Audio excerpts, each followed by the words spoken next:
Of the Hive, Chapter 6. It's complicated. It was a pleasant if windy evening on the northern edge of the jungle. The trade convoy from Stripped Gear took 6 days to reach the farthest outpost under Cadista's domain, just south of the Macintosh mountain range. It was a walled train yard and supply depot resting on the edge of a cliff, where a lone bridge spanned the 500-meter chasm separating Equestria and the Changeling's domain. The rail yard was manned almost entirely by soldiers, as they had to watch out for both opportunistic attacks by other changelings and various extremely deadly denizens of the jungle. While the convoy's goods were being loaded onto the train, Twilight was elbow-deep in the engine of one of the steamwalkers that had broken down. The machinery glowed in an orange light, emanating from Twilight's horn. Ratchet Altair's snout was buried in the other end of the engine. I'm telling you, it's a faulty piston that let too much steam build up and rupture the whole assembly. No, the piston is only a symptom of the real issue. The pressure buildup was caused by too much steam getting through it in the first place. The seals can't handle anything over 300 psi. The new boilers were installed without double-checking the older construction first. Ratchet pulled his head out of the engine to get a look at the broken seals that Twilight was inspecting. She pointed them out with a hoof. See?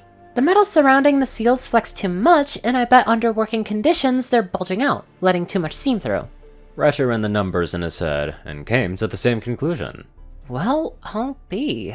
Good catch, Twilight. A few more days and I bet you'll know these engines inside out. Twilight blushed, but said nothing.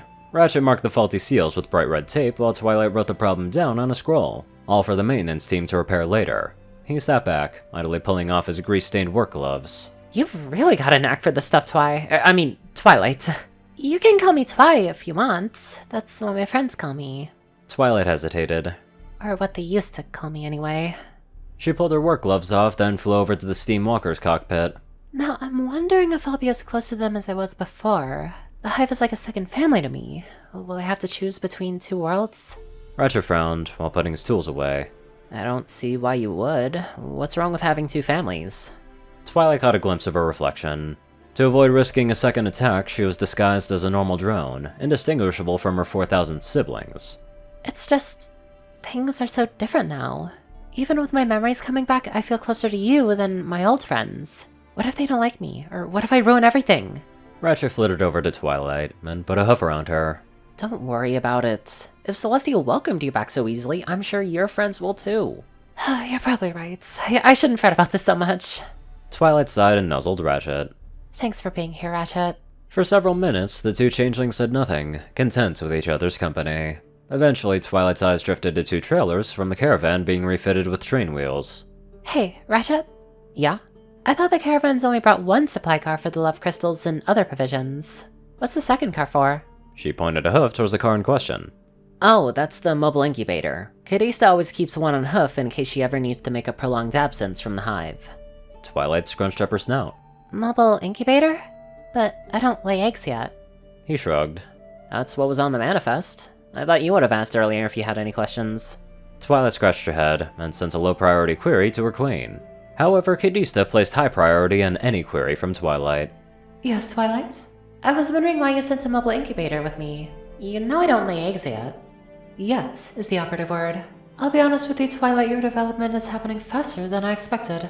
By my original estimations, your integration into the hive mind should have taken significantly longer. So other aspects of your development might have sped up as well. In addition, you were already a full adult before being placed inside the chrysalis.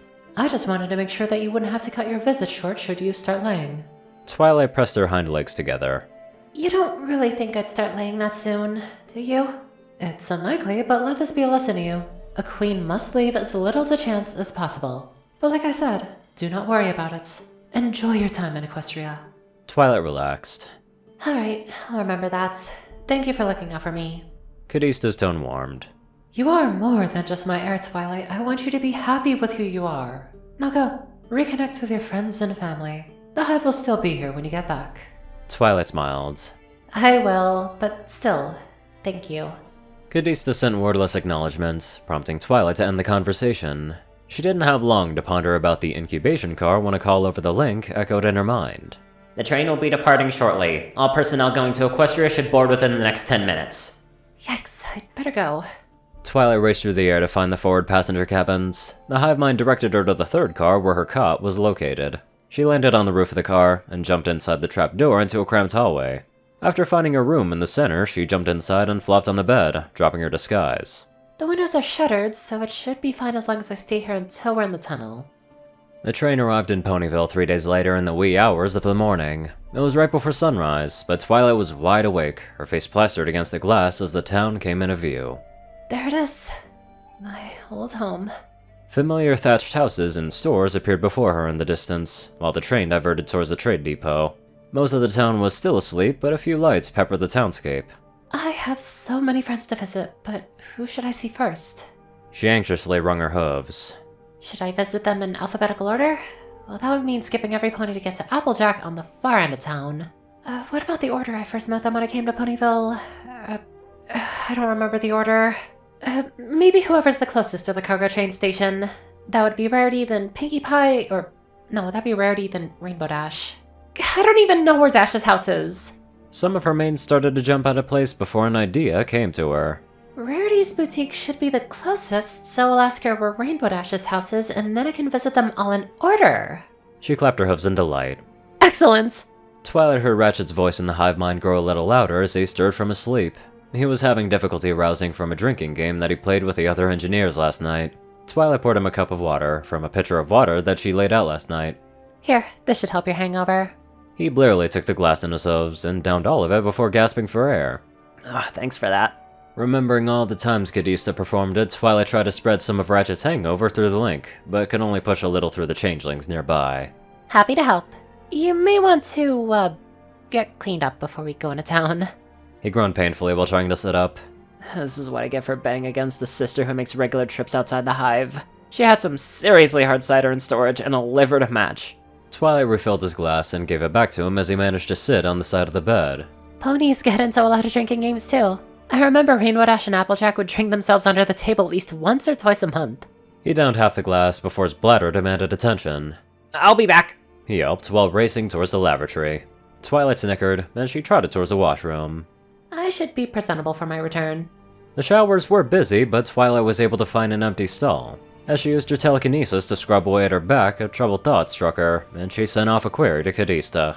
This time it took a bit for the Queen to reply. Yes, Twilight? I forgot to ask, what sort of reception should I be expecting from the ponies? Can I go without a disguise? Cadista considered the question for a moment. I actually received a letter yesterday from Celestia regarding the results of the summit. She decreed that changelings fitting the description of our hive are able to be considered open allies of Equestria. So you should be able to walk about in your true form, but it is my experience that some ponies are slow to accept change. To that end, I would prefer for you to go without a disguise unless there is a serious threat. I'm hoping that your friends will be able to make sure any sort of mistrust is short-lived. I hope you're right. Oh, and do you mind if I take Ratchet with me? I'm sure he'd love to see the place. Cadista hummed. Well, normally such interaction is reserved for our love collectors as they've had special training in interacting with outside cultures. But then again, we are trying to form closer ties with Equestria. I think it would be a good experience for him to get acquainted with Ponyville. Great! I know we'll have fun together! Twilight quickly finished showering and the rest of her morning hygienics. A few minutes after making sure her mane was perfect, Twilight went to grab her saddlebags and found a scroll bearing Celestia's seal lying on top. I'm glad I packed the candle near the top, or it might have appeared inside the bag. Dear Twilight Sparkle, I apologize for the hasty penmanship of this letter, but I have been debating with my sister about your visit. While I informed your friends and family about what has happened to you, I unfortunately found it best to keep your fate hidden from the populace. They only know that you were attacked on your way to Cadista's hive and that you are recovering your health there. They do not know that you are changing yet, so I beg of you to not reveal yourself to the public. This situation is not only untenable, but also grievously unfair to you. It is with heavy hearts that I ask you to only reveal yourself to your friends for now. My sister will arrive tomorrow. At that time, she will make a public statement in Ponyville along with you and the rest of the elements to illuminate the current situation to the citizenry. With the backing of your friends and my sister, I fully believe that the public will accept you and your kin. It is my dearest wish to smooth public relations between our peoples. I hope that you will have time after the declaration to repeat it in Candela to clear the air, so to speak. And also so that you can visit your family. Shining Armor and Cadence will be arriving there in 3 days. Sincerely, Princess Celestia. P.S. If the guards try to remove your disguise, show them the royal seal enclosed with this letter. My magical signature will dissuade any guards ponies from unmasking you. Twilight levitated the signet emblem of Celestia's cutie mark away from the paper. Her old mentor's magic clung to it and felt like a hot summer sun to her magical senses. It was a warm, familiar feeling that eased much of her troubled thoughts about Equestria's political climate. Looks like I'll have to wear a disguise after all. She sighed. I've trusted you with my life before, Celestia. I see no reason to stop now. She pocketed the seal and assumed her drone disguise. I'd better cloak the cutie mark on my bags too.